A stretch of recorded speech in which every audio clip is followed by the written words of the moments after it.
สบายดีและสวัสดีพ่อแม่พี่น้องสุขูสุคนเด้อ FC ภายในและต่างประเทศยินดีต้อนรับสู่ช่องอติสแนลมื้อนี้เฮาก็สิมาเบิ่งเขาอ้ายต่อนกเนาะเฮาสิไปถามเขาได้หลายบ่เลยได้เอาไปรับชมกันเลยพี่น้อง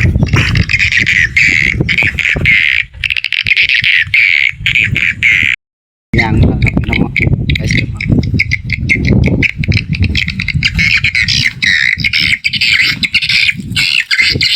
เป็นอะไรได้ลายอยู่บ่แม่ร้ายปีนกนะร้าย200-300แล้ว โอ้นี่ตัวลูกแล้วพี่น้องเอ้ยว้าตัวสั่งได้ดิฮะสั่งได้ดิโอ้สั่งได้เด้อพี่น้องเด้อได้ลาย มักตัวลูกคนก็สั่งได้มักตัวบ่ลูกคนก็สั่งได้ไม่ได้กินนกเนาะเบิ่งขนาดกินก็ยังได้กินปิ้งนกจักสำได้เปิดแล้วบ่อยากนกแล้วเดี๋ยวจะกินนกเลยผมมาลกนกก็ไม่ธรรมดาในเดือนนี่บ่มีอยู่ในเดือนนี่บ่มีหยังบ่มีมีแต่คนนกล้วนๆบ่มีกับโง่กินหญ้าเท่านั้นแหละในเดือนนี่เด้ผู้บ่าวห้องเพลงบ่ได้เว้ายังบ่ได้ยินดอกอันนี้ใส่หูฟัง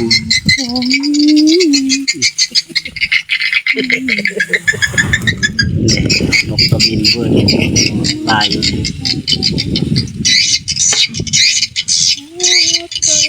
เฮาสิทายเนาะเฮาสิสาธิตวิธีต่อนกเนาะให้เป็นแบบอย่างเนาะพี่น้องเนาะให้หลายๆคนมารับชมในช่อง YouTube และ Facebook ด้วยพี่น้องเด้อนั่นน่ะก็เบิ่งเอาเนาะพี่น้องเนาะแต่ว่าตอนนี้เฮาตั้งเรียบร้อยแล้วตั้งแล้วนะมีแต่ว่า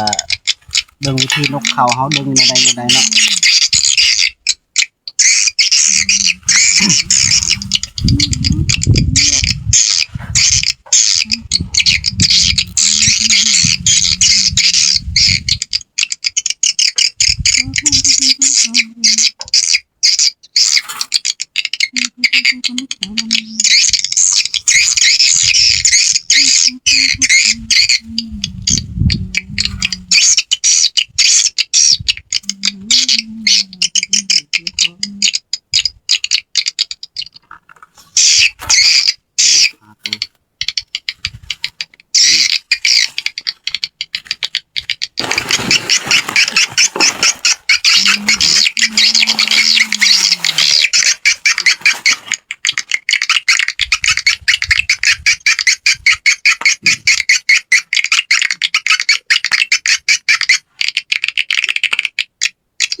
โอ้ยเริ่มมาแล้วมา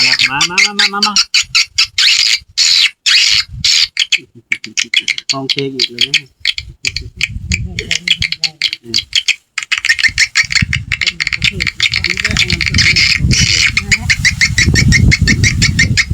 มันล่มหนุ่มนกกระสิมา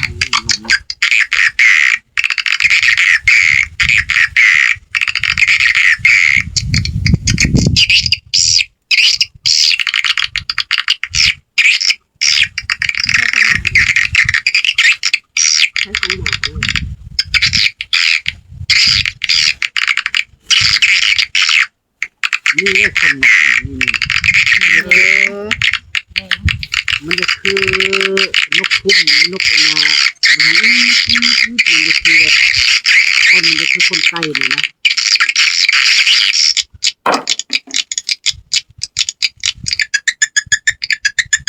มันจะคือใบไม้แห้งเนาะเดี๋ยวดูอะไร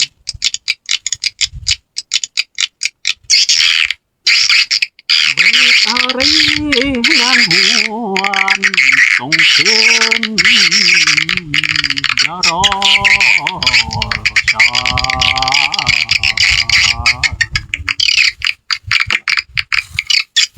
เ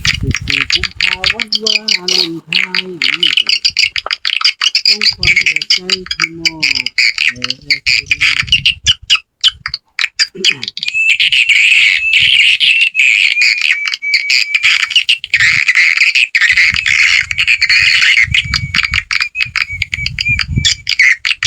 ไม่ว่านี่บ่มีตัวมาลดมาได้หลายแต่แค่เนาะพ่อว่าบ่ผู้ชายสิเอามือให้ลดไปให้หน่อย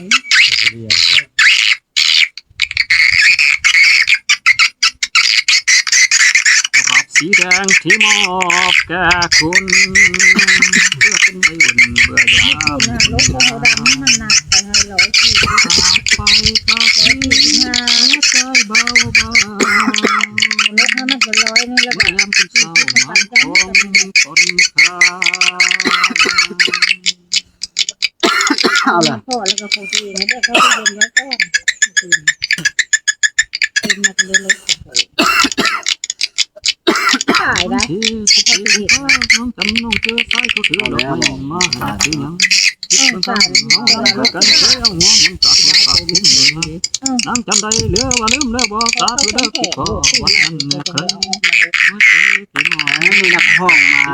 นำดูคุณเงินดี ของที่สบายของที่สบายที่เป็นกระต่ายไม้ใจก็ยอมต้องมาได้สิคนสิวันละเจ้าจำมุนพากระต่ายยังปรารถนากระต่ายยังปรารถนา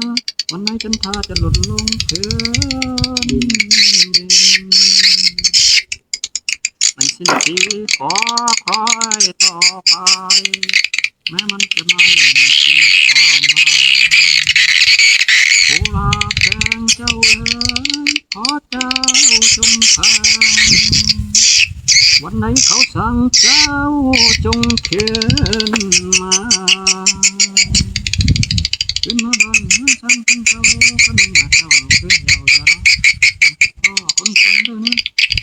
พ่อคนทรงเดินคนจะมาเมืองไทยส่งขึ้นมา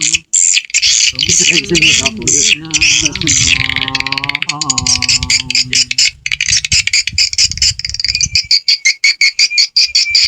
แค่ได้หรอ อืม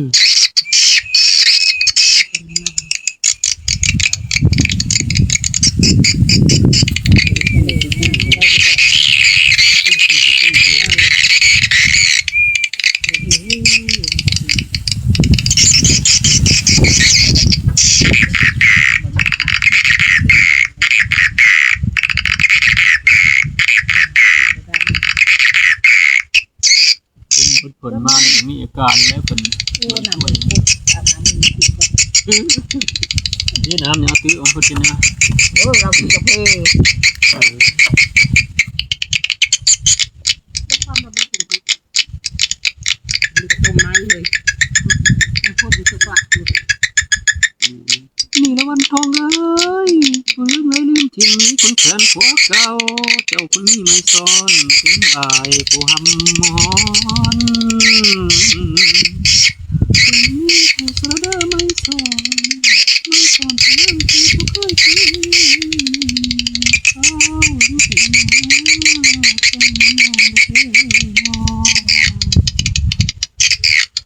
มาสู้ไปเก็บไปที่ทุกคนจะยังได้ตกลง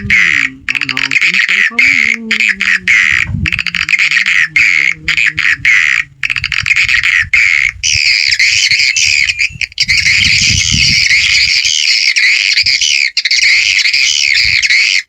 ปหมดเลย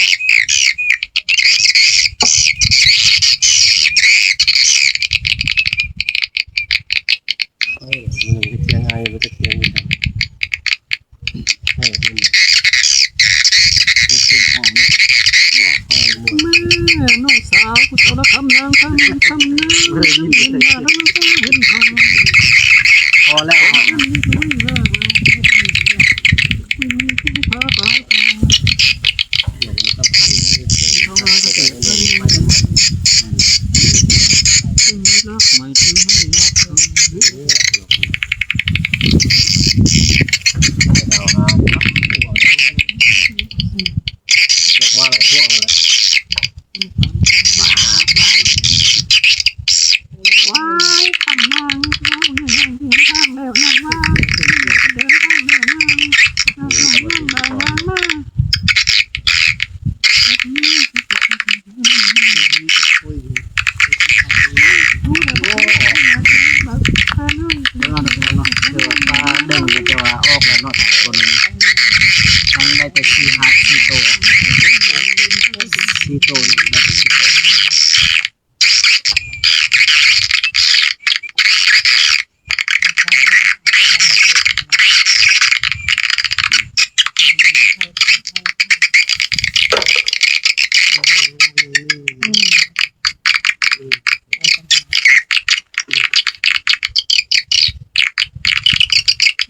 แล้วยังคนที่เดียดทำให้รับไม่ได้ใจที่ทำให้ฉันร้อง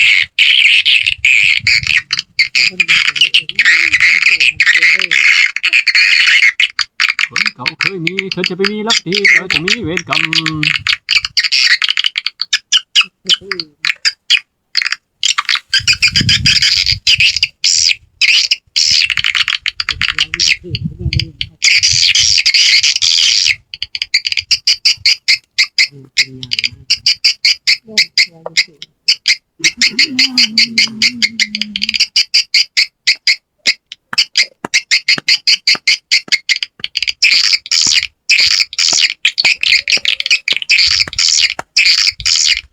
เริ่มมาแล้ว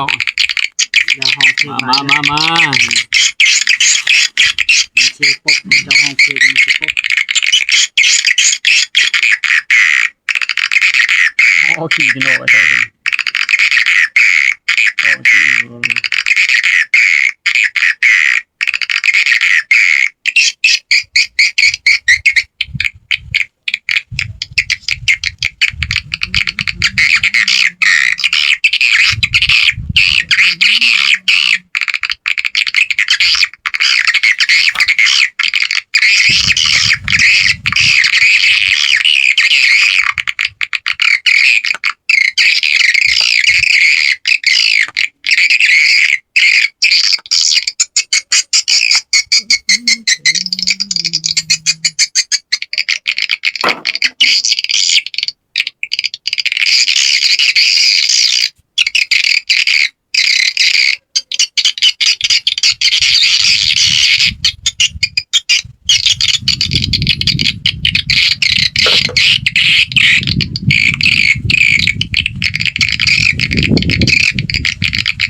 บายดีบ่สาวงานแทนเบากำมาก่อนคิดฮอดหลายจึงได้ยอดเบอร์มาหากำลังคิดฮอดขอได้เพียงโทรมาย้ำเมื่อยบ่เห็นใบหน้าให้โทรต้องเสียโทษดีกินข้าวกับหยังงานว่างบ่น้อน้องว่ามื้อนี้บ่มีเวลามีเสียง เพราะว่าน้องมีโอทีบ่าวกำลังก่อนสงใจสวยน้องคนดีน้องก็ดีใจดีที่มีหัวใจตัวตายวันแทงอาบน้ำท่าเดินอยากให้น้องคอยแก้มาเธออยู่ใส่น้อง พอแล้วห้องเพลงอ่ะพอแล้วห้องเพลง น้องนกซิบมาจะห้องเพลงว่านกซิบมาจะห้องเพลง โอ้เบิ่งความหมายยังว่าบ่หมาย ไอ้ไทยหลักไล่เราหลักไล่เราไม่อยากบอกเราไม่มีสมาธิ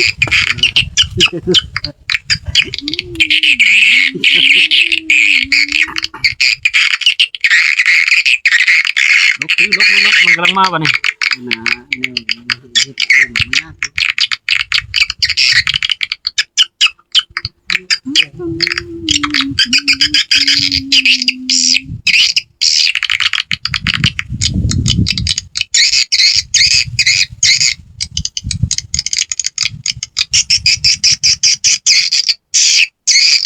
ได้เถื่อหาไว้เนาะเถื่อซิปนี่เถื่อหาเถื่อพกมันใคร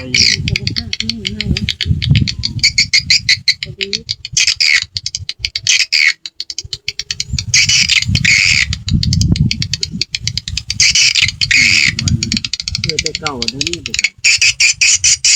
อันนี้น้อยทางคนนะตัวนี้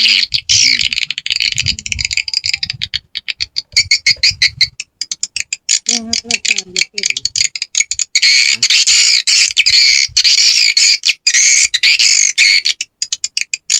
นี่เป็นคนสามก็อย่างให้ที่กับผ้านะเลย อันนี้ เป็นหูสั่งก็อย่างไม่ได้เคยเป็นคนละเม็ดนะมันเห็นอะไรเป็นอยู่เห็นนี่คนไม่เคยไม่ได้แล้วเห็นเห็ดที่เขาแล้วมันไม่ซื้อ ตัวนี้นี่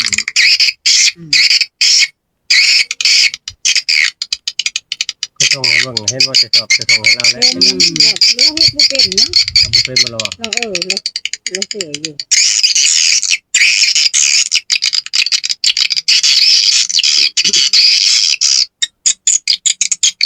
การของเป็นนะ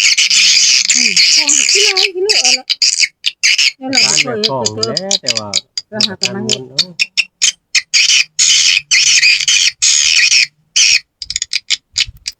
อันนี้เล่าบ่เห็ดนี่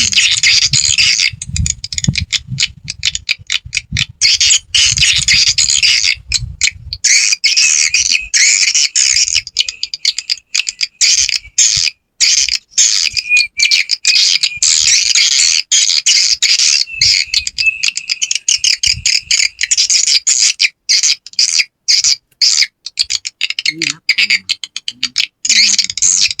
คนนกนี่ไวกว่าคนหนูนี่คนหนูนี่ห่วยเนี่ยเราจะกิน คน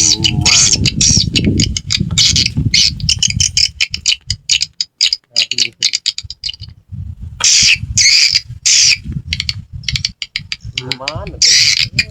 ห้ากินหมูขึ้น บ้านสั่งไปได้คนร้อย เขาเอิ้นว่าคน ก็หากินไม่ได้ มันรอบ่มา ประมาณ อัน ก็ นี้ ได้ ยืนประมาณนั้นยืน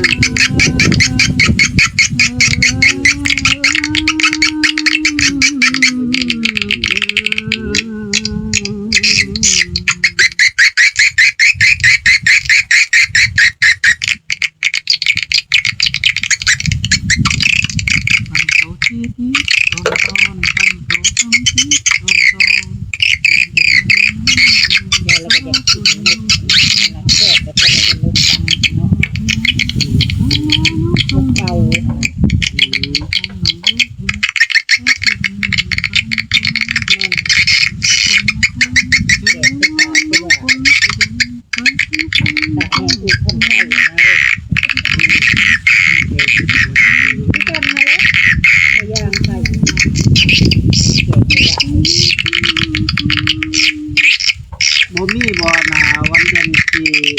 เลือกชัดของข่อยครับ โอ้คือผมก็ได้ทางมอดต่อไปซ้ำ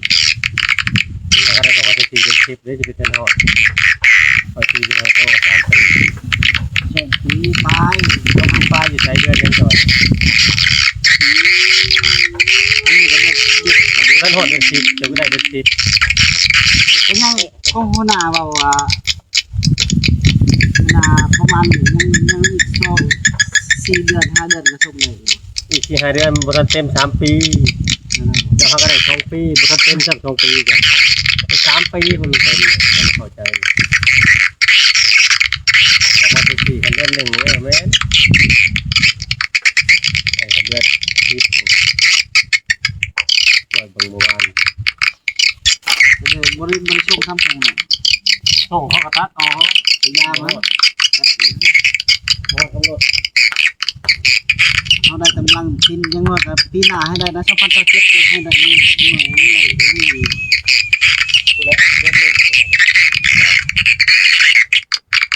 ปวดใหม่ ยกไปถึงของคนไฟนะเดือน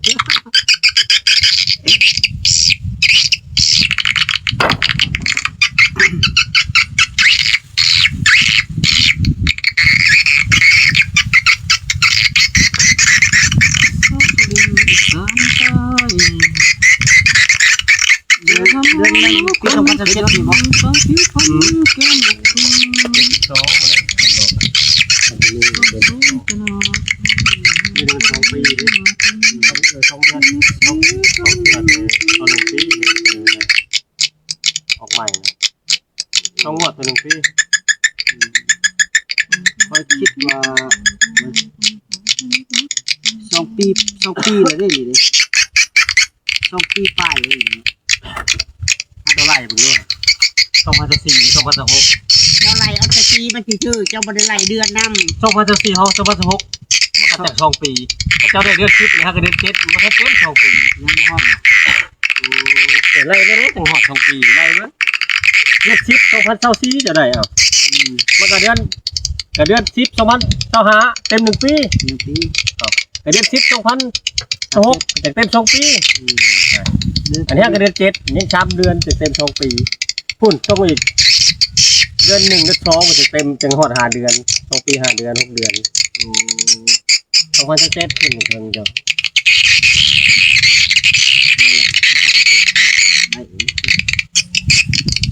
ยามนั้นจะฟังว่า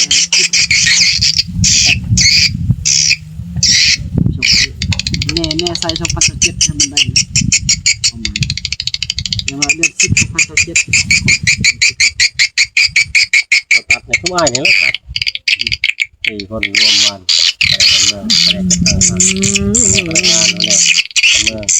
ยังบ่ได้ส่งบ่บอก รวมผ่านแผนกกันเมืองก่อนผ่านแผนกกันเมืองยังผ่านผู้จ้าไม่ได้ผ่านตัวนั้นได้ไม่ได้ผ่านแผนกกันเมืองได้จังเข้าสู่ผู้จ้า เฮานี่เพิ่นบ่น่ะโยเลยบ่บริษัทเขียนให้เลยบ่ จะได้คนตีบ่ บ่ได้แล้วมันบ่ได้คืออายุกาย จะได้ให้อีกบ่ เออ เก็บไว้กันเลย เห็นว่าเพิ่นเลื่อนให้ทางเขียนเพิ่น จะได้คนตีกับได้หลายคนให้อีกให้โทษว่าตีกับหลายไม่ได้ ก็มันพอได้ พวกนี้ก็ได้จะได้เบิดบ่หลายมันบ่หลายคน ว่าเราเคยทาออกบำนาญแล้วจังได้กินพันปีบ่ว่ามันร้องคือไปกินก่อนบ่ได้บ่ จะได้จักปีแล้วให้อีก โอ้จนคันว่าอันอายุเฮาบ่กายหันได้พร้อมกี่เพชรพันปีหั่นโอ้แต่4 5 ปีเลยได้6 ปีนี่แหละแต่พร้อมผัว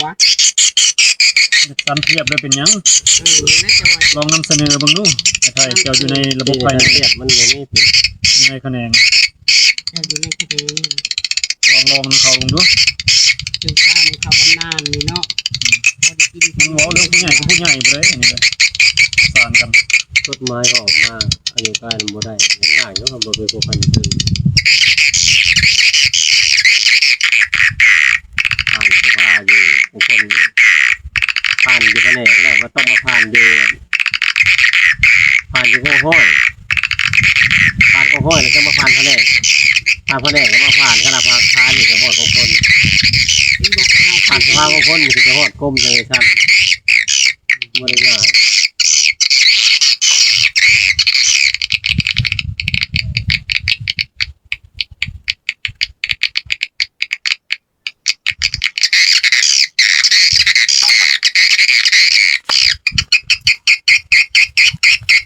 ยาจ้อย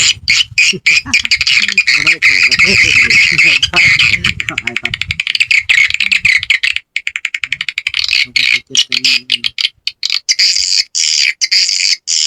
ใช่ตามเดือนนั่นแหละมันก็มีครบเดือนคือกันปีก็ยังมีเดือน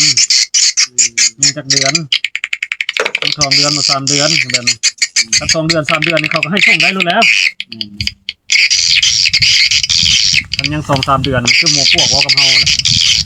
ยัง2 เดือน 3 เดือน บ่เฮาคันว่าบ่ได้แล้วก็ให้ส่งบัตรแดงคืนแค่นี้อันนี้บัตรแดงก็บ่ส่งคันว่าท่านอันนั้นอายุการตายแล้วบ่ เขา ได้ ส่งมันมีแต่เขาประสานเลยเนี่ยบางที คันว่าสมมุติว่าให้เฮ็ดใหม่ก็บ่มีบัตรคือเก่าแล้วบัตรแดงส่งเลย เก็บไว้ มีแต่เอาขอตกลงมาเลยมีขอตกลงอยู่เลยเดี๋ยวเท้าถิ่นมันขอตกลง อยู่ไทยแล้ว หมดเดียวแล้วเก็บไว้ หลายปีเลย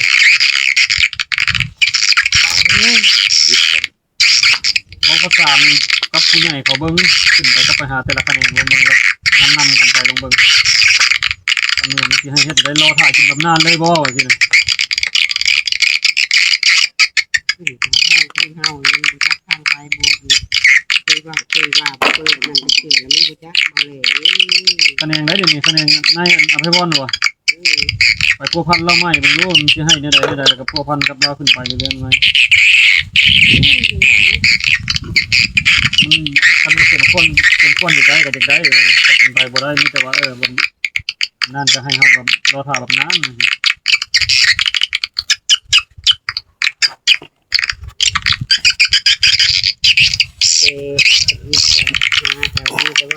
เอาคลิปเฮา พักสำนี้ก่อนเนาะบัดแล้วจังตอนแรงจังสิสรุปเนาะได้สำใดเฮาก็สิสรุปเนาะเบิ่งเอาเด้อในคลิปเด้อใครอยากเฮ็ดแนวโตนกโตนูก็เบิ่งเอาตามคลิปนี้เลยเฮาก็ได้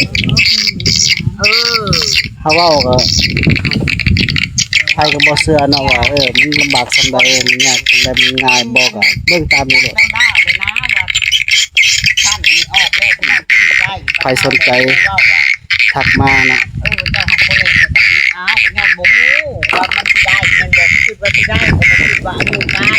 มาวิธีโตนกโตนูก็มันมีหลายแบบเข้ามาห้องกับตรงนี้ก่อนเนาะตอนแรกจังสิสรุป คือว่าได้หลายเติบบ่หลายดอกนกแอ่นก็ประมาณ 4-500 นี่แหละนะผลงานเพิ่งเอามื้อหน้าเฮากับมาเจอกันใหม่คลิปหน้า เด็กพี่น้องไอ้ผลงานในคลองเต็มแต่ละคลองได้อยู่ประมาณ4 ต้องการทำได้ใครต้องการทำได้มาเลยจัดให้ว่าสิเนาะ เด้ใครต้องการเที่ยวแรกเพิ่นสิเฮ็ดเองดอกว่าเพิ่นจัดการบ่ได้บ่ยากดอกนี่ จัดไปพอคลิปนี้ไว้สำนี้มื้อหน้าเจอกันใหม่อีกถือว่าสำนี้โอเคเติมถึงแล้วสำนี้ก็ได้ขอจบ